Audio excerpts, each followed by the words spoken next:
I was asked if we are this interconnected whole and consciousness is something that is less objectively real, then what is this all about?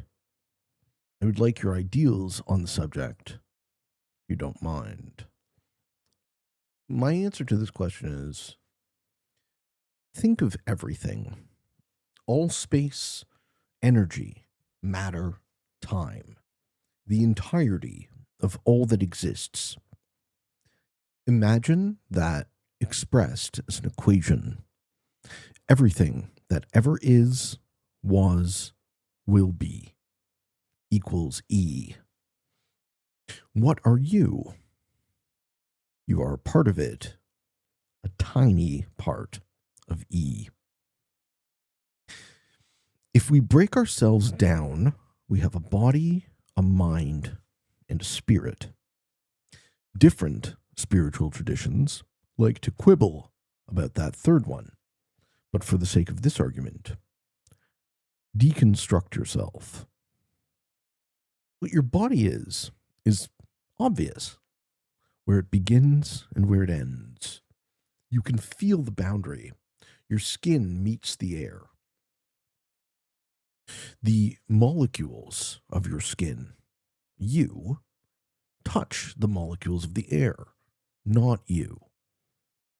But we know that matter is the same substance as energy, thanks to Einstein. So this physical separation that you experience as an individual being sitting in a room, surrounded by the atmosphere, is an illusion of perception. All matter that exists in the universe is a soup of molecules of different types, distributed at different densities. Somehow, though, as if by magic, biological processes result in an animal that is alive right now, reading these words. What is your mind? Your mind is a program, a problem-solving algorithm operating on the meat computer that is your brain. Your mind is best thought of as a pattern of energy. When you die, the continuity of this pattern ends. And whatever energy that existed as your mind moves back into the rest of the universe, similar to the time that existed before you were born. Not you. Are you your mind?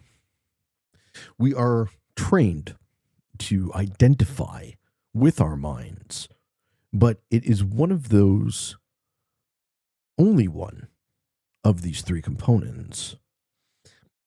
It is an essential component, as are the other two.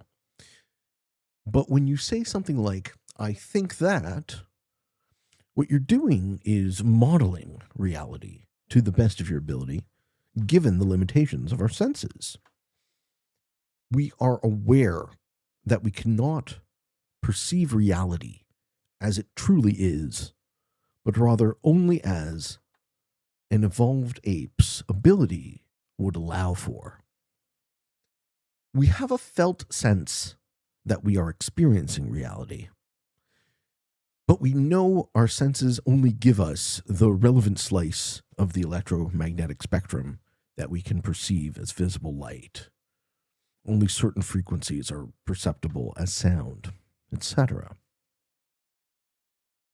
What is your spirit? The Hindu tradition calls this the Atman. This is a Sanskrit word that refers to innermost essence, true self, or eternal soul of an individual. We'll put in brackets consciousness. I think we can simplify this. Your spirit is a thing that observes. That is all it does. It does not move.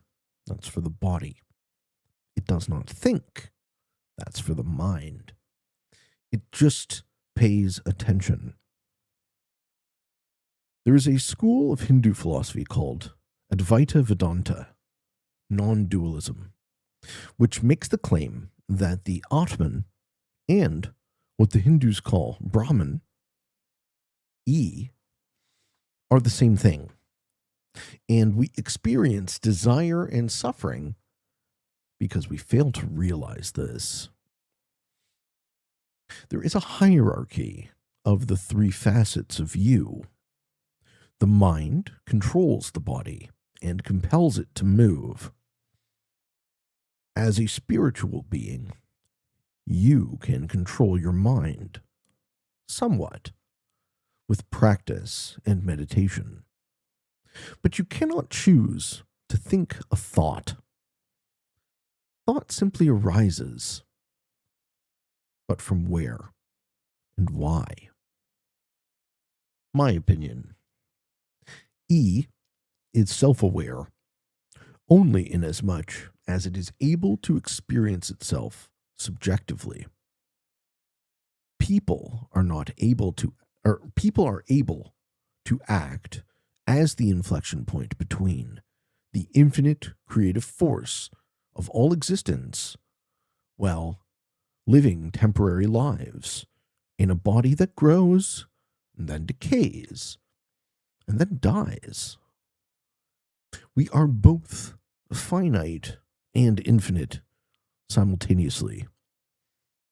Your Atman will necessarily observe a slightly different piece of E. You will have different experiences than I will, lead a different life, and when you die, will you end? Not materially, not energetically. The pattern will change, your body will rot and feed new life.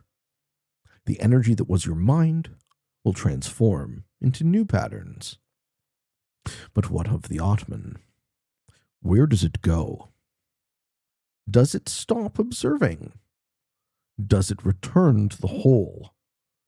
Does it enter a new body and live a new life? We just don't know. So I don't choose to speculate. This has been a lot of words to say. I don't think your consciousness is less objectively real than the whole. I think they're the exact same thing.